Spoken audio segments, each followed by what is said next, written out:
What's going on, everybody? Welcome back to another episode of Sloppy Saturdays. And today we're going to go over coaching yet again. We're going to go over two main coaching rumors, not even rumors, basically news that's came out over the last week. We were talking about how James Franklin just secured a deal with Virginia Tech after just getting recently fired from Penn State. We're going to talk about his buyout. We're going to talk about his deal with Virginia Tech and what I think about for both sides. Then we're also going to get into in this episode Lane Kiffin. Lane Kiffin is going to make his decision this weekend, and we're going to basically predict what I think he's going to do, and I'm going to talk about what he should do, everything. Let's get into this coaching carousel because, again, we talked about time and time again how this coaching cycle in college football and the amount on these buyouts has been like something we have never seen before.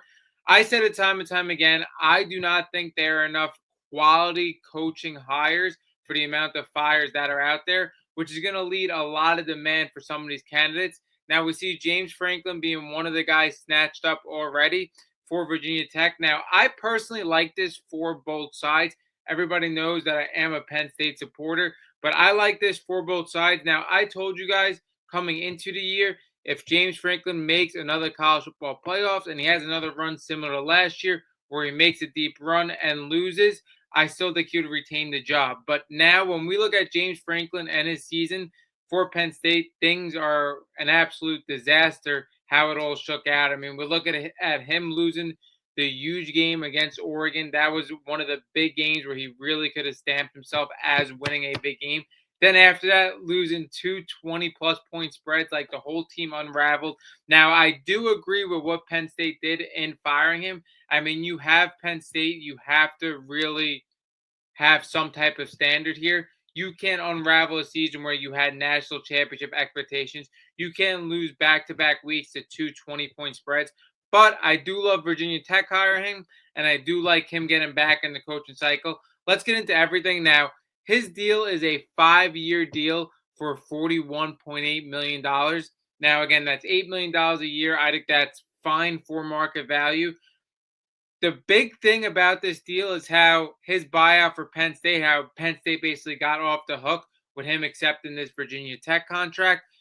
The buyout went from $50 million to $9 million. Credit to Penn State. I don't know how they got out of that. And a lot of people are upset that James Franklin took this Virginia Tech deal. They thought he could have got more out of Penn State, and he basically could have got paid for, sitting on his behind. I don't look at it that way. When you look at James Franklin, I believe he's 53 years old. So if you're James Franklin, I believe you have to stay inside the coaching circle. I don't think you could sit back and get paid from Penn State to 4 or 5 years, your name be out of coaching hires, out of coaching circles, and then jump back into college football. I think it's very important as soon as he got fired, him to try to rebuild his name and then get another quality job, which I think Virginia Tech is a solid job for him. One, again, everybody talks about he can't win the big game. This definitely relieves a lot of pressure towards that.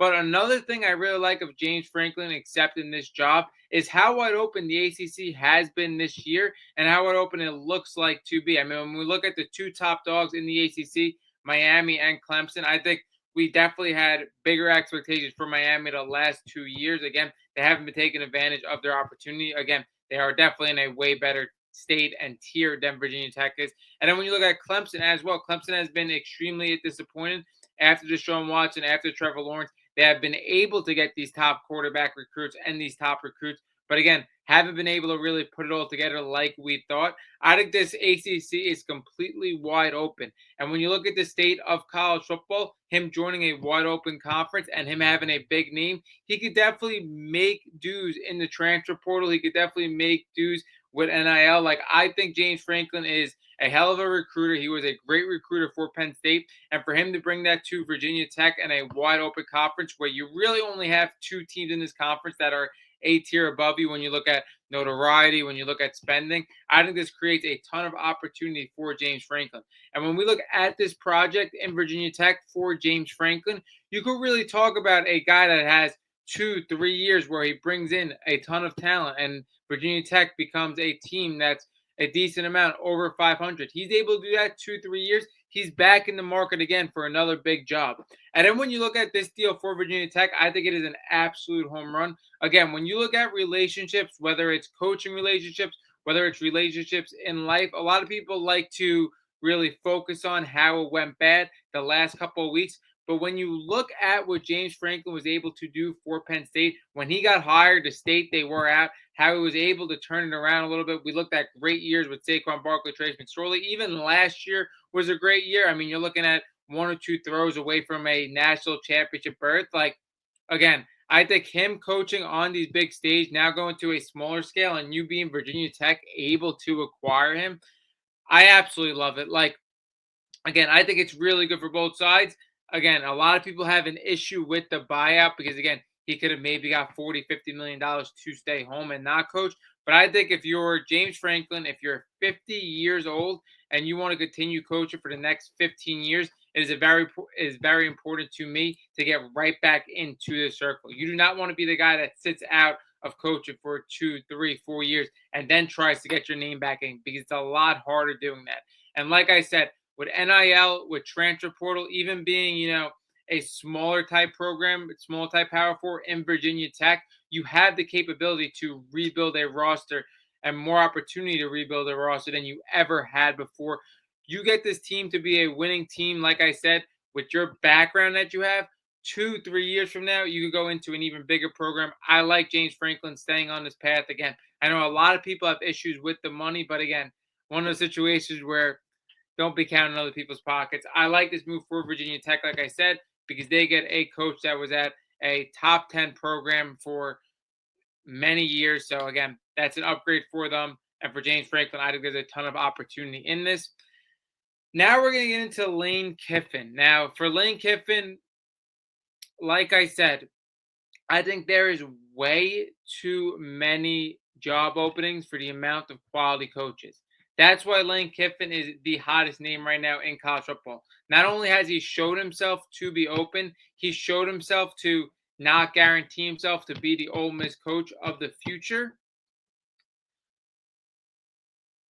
I think there is a very strong chance, a better chance than not, Lane Kiffin is not the Ole Miss coach going into the end of this year, next year. Now, the first thing I do want to discuss, if Lane Kiffin decides to go to LSU, to go to Florida, I don't think he's going to Penn State. That hasn't even really been noise. I think he's going to stay in the SEC. If he decides to take one of these deals, if you're Ole Miss, there is no way he can finish out the season. I understand Ole Miss is in a prime spot of getting into the college football playoffs, and I understand that you're way better off you talk about in terms of winning with Lane Kiffin on your sidelines than not. But again, if he decides to leave this program, what it would do to the locker room, to the program, if he decides this weekend that he's going to take LSU or Florida, he has to go immediately. He cannot stay within this program. That cannot happen. I really wanted to get that out of the way. Now, what I do have to say about Florida, about LSU, what I think about both jobs. One, I think LSU is the much better job. Again, it's really all going to come down to money for the most part. But I think LSU compared to Florida, the better job for sure. I think when you look at LSU being a constant college football powerhouse and having constant winning years, again, the last 2 years haven't been great under Brian Kelly. But again, when we look at the talent they're able to accumulate from year to year, I think they're a lot more consistent than Florida. I also think Florida, I talked about it with some other people. I think Florida, again, when it looks at NIL and looks at money, again, they have money. They could spend with whoever. They also have a lot invested in their other programs for sure. And then, like I said, I think Florida has been inconsistent in college football, to say the least. I think they've definitely had their stretches. But again, you look at the last 5-10 years of Florida football, it has not been great. I think LSU has been a lot better. I would definitely go with LSU.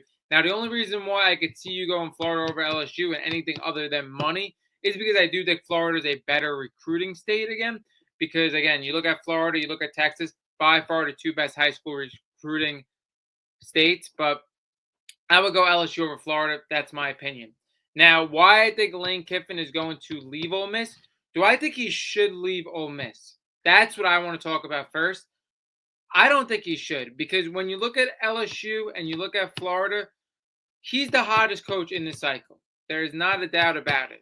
But you go to Florida, you go to LSU, you don't have the same job security that you have in Ole Miss. And another thing I do want to discuss about Ole Miss as well that I differentiate from a lot of people in the college football world, I think Ole Miss has a great path to win a national championship. I think that's something they could definitely do. I think they've had great rosters. I think they're building with Lane Kiffin. I think Lane Kiffin's a guy that could definitely recruit. I think they have the money to do so. I think they can compete in the SEC.